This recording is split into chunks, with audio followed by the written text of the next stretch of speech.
பொலிவுடன் மாலை நியூஸ். அகில இந்திய சட்ட உதவி மன்றம் சார்பில் வழக்கறிஞர் ஜாய்தீப் முகர்ஜி எழுதிய செக்கா எலும்புகளின் சாலை புத்தகம் வெளியிட்டுள்ளனர்.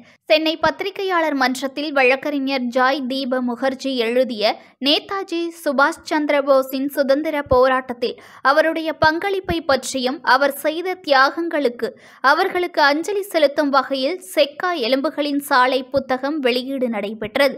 புத்தகம் வெளியீட்டு விழாவிற்கு மேனன், நிதியரசர் கர்ணன், வழக்கறிஞர் ஆதிஸ் அகர்வால், வழக்கறிஞர்கள் இளைய கட்ட பொம்மன், திருமலை குற்றவியல் வழக்கறிஞர்கள் ஷான்பால், விஜய் உட்பட வழக்கறிஞர்கள் கலந்து கொண்டனர். அப்போது பேசிய மோனன், நீதியரசர் கர்ணர், இந்தியா சுதந்திரம் அடைய முக்கியமான காரணமாக இருந்தவர் நேதாஜி சுபாஷ் சந்திர போஸ்.